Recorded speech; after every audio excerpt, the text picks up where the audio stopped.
എല്ലാവർക്കും ഞങ്ങളുടെ ഒരു പുതിയ വീഡിയോയിലേക്ക് സ്വാഗതം.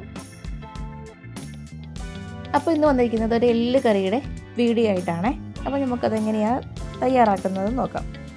അതിനായിട്ട് ഒരു 2.5 കിലോ എല്ലാണ് ഞങ്ങൾ വാങ്ങിച്ചിരിക്കുന്നത്. അപ്പോൾ ഒരു അത്യാവശ്യം നല്ല നെയ്യോട് കൂടി തന്നെ കണ്ടില്ലേ, എന്നാൽ തന്നെ മനസ്സിലാവും നല്ല നെയ്യോട് കൂടിയുള്ള നല്ല എല്ലാണ് വാങ്ങിച്ചിരിക്കുന്നത്. അതാകുമ്പോഴത്തേനും കറി വയ്ക്കുമ്പോൾ നല്ല ടേസ്റ്റ് ആയിരിക്കും. നമുക്ക് ഇതൊന്ന് കഴുകി വൃത്തിയാക്കി എടുക്കാം.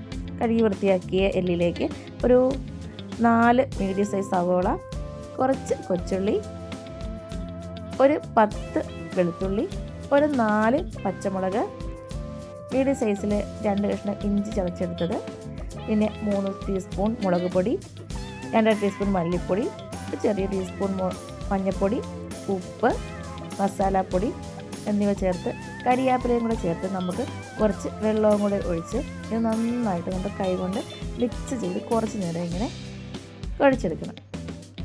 കുക്കറിലല്ല വെക്കുന്നത്, അതുകൊണ്ട് നമുക്ക് അടുപ്പിൽ വെക്കാനാണ്. അപ്പോൾ അത്യാവശ്യം ഒരു 2.5 ഗ്ലാസ് 3 ഗ്ലാസ് വെള്ളം നമ്മൾ ഒഴിച്ച് കൊടുത്ത് വേണം അടുപ്പിലേക്ക് ഇത് വെക്കാനായിട്ട്. വിറകടുപ്പിൽ വെക്കുമ്പോഴത്തേനും നല്ല ടേസ്റ്റ് ആയിരിക്കും. സാധാരണ കുക്കറിൽ വെക്കുമ്പോൾ നമുക്ക് അതിൻ്റെ ടേസ്റ്റ് കിട്ടില്ല. ഇതാകുമ്പോഴത്തേനും നമുക്ക് വിറകടുപ്പിൽ വെച്ച് കുറേ നേരം, ഏകദേശം ഒരു 2.5-3 മണിക്കൂറോളം ഇത് ആദ്യം കുറച്ച് നല്ല തീയിൽ ആക്കിയെടുത്തതിന് ശേഷം വീണ്ടും ചെറിയ തീക്കനിൽ നമുക്ക് ഇതിങ്ങനെ വെന്ത് ആക്കിയെടുക്കണം. അപ്പോഴേക്കും നല്ല ടേസ്റ്റ് ആയിരിക്കും. അടുപ്പിലായതുകൊണ്ട് ഇടയ്ക്കൊക്കെ ഇളക്കി കൊടുക്കണം. വെള്ളമൊക്കെ ഉണ്ടോയെന്ന് നമ്മളൊന്ന് ഇടയ്ക്കൊന്ന് ടെസ്റ്റ് ചെയ്ത് നോക്കണം. അത് വെള്ളമൊക്കെ ഒന്ന് തിളച്ച് സെറ്റായിട്ട് വന്നിട്ടുണ്ട്. ഇത് നമുക്ക് ചെറിയ തീയിലിട്ടൊരു 2.5 മണിക്കൂർ അതവിടെ കിടന്ന് എല്ലാം ഒന്ന് സെറ്റായി വെന്ത് വരുന്നവരെ നമുക്ക് വെയിറ്റ് ചെയ്യാം. ഏകദേശം ഒരു 3 മണിക്കൂർ അടുത്തായിട്ടുണ്ട്. നമുക്ക് കണ്ടോ, അതാകുമ്പോഴത്തേനും എല്ലാം കൂടെ വെന്ത് പരുവായി ആയിട്ടുണ്ട്. നിങ്ങൾക്ക് കാണുമ്പോൾ തന്നെ മനസ്സിലാവും നല്ല ടേസ്റ്റാണ്. വാങ്ങുന്നവർ നെയ്യോട് കൂടിയുള്ള എല്ല് തന്നെ വാങ്ങാൻ ശ്രദ്ധിക്കുക. അപ്പോൾ നമുക്ക് നല്ല രുചിയോട് തന്നെ കഴിക്കുകയും ചെയ്യാം.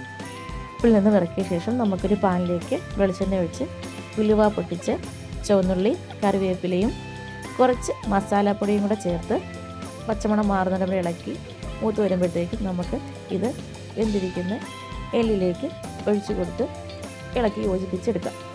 അതിനുശേഷം നമുക്ക് സെർവിങ് ഡിഷിലേക്ക് നമുക്ക് മാറ്റിയെടുക്കാവുന്നതാണ്, കഴിക്കാം. നല്ല ചൂട് പൊറോട്ടയുടെ കൂടെയും കപ്പയുടെ കൂടെയും കപ്പ ബിരിയാണിയൊക്കെ ആയിട്ട് നമുക്ക് ഇത് കഴിക്കാവുന്നതാണ്. നല്ല ടേസ്റ്റാണ്. എല്ലാവരും ട്രൈ ചെയ്ത് നോക്കണം, അഭിപ്രായങ്ങൾ അറിയിക്കണം. വീഡിയോ എല്ലാവരും ഫുള്ളായിട്ട് കാണാൻ ശ്രമിക്കുക.